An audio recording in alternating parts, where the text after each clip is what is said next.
m'appelle Josée Masson, je suis fondatrice et directrice générale de Deuil Jeunesse. Je travaillais comme travailleuse sociale en CLSC et j'étais souvent appelée sur les mesures d'urgence.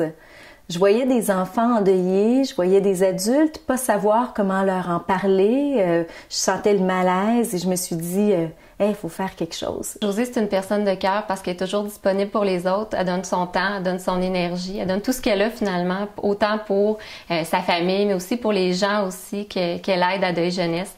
Donc, elle est vraiment très présente pour tout le monde. Ma première rencontre avec une petite fille endeuillée, elle venait de vivre la mort tragique de sa sœur.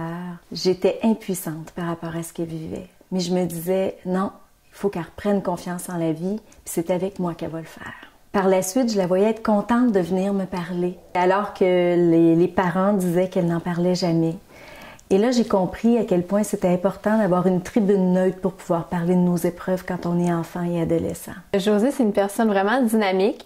Elle est capable de te mettre en confiance, même si toi, t'es pas trop sûr si tu veux parler ou pas. C'est vraiment quelqu'un d'extraordinaire. En même temps, ce que je voyais, c'était des adultes qui avaient beaucoup plus tendance à embellir la réalité, à dire aux enfants que papa était parti et non qu'il était mort, de pas les amener au salon funéraire, de leur cacher, même de mentir, de dire que c'est un accident et non un suicide. Et c'est vraiment ça qui m'a amené à dire, OK, il faut faire quelque chose de spécialisé pour les adultes qui les entourent, pour qu'ils sachent quoi faire, pour éviter ce que moi j'appelle des maladresses d'amour. C'est parce qu'on les aime, nos enfants, qu'on leur ment par rapport à la mort, qu'on embellit la réalité. Mais en même temps, dans le détour, ce que ça peut causer, c'est que nos jeunes peuvent avoir moins confiance en nous, les adultes. Josée, pour moi, est toujours disponible, soit qu'elle m'appelle à la maison ou elle prend une rencontre super facilement pour moi. Puis aussi, dans la mort de mon père, même si on peut voir tout le temps négatif, elle trouve tout le temps une façon de ramener ça positif. Josée a beaucoup de succès, d'abord pour son attitude. C'est une personne très positive, qui a une joie de vivre, qui est contagieuse.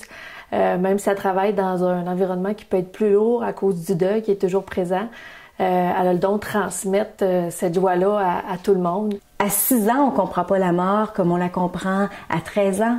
Et toute cette partie-là de développement cognitif, intellectuel va avoir une incidence sur le deuil. Pour moi, nos jeunes, il y a vraiment une façon très particulière de pouvoir les aider et c'est pour ça que j'ai voulu créer Deuil Jeunesse. C'est pour essayer d'enseigner aux intervenants, de parler avec les parents et de pouvoir équiper nos jeunes malgré les grandes épreuves de la vie.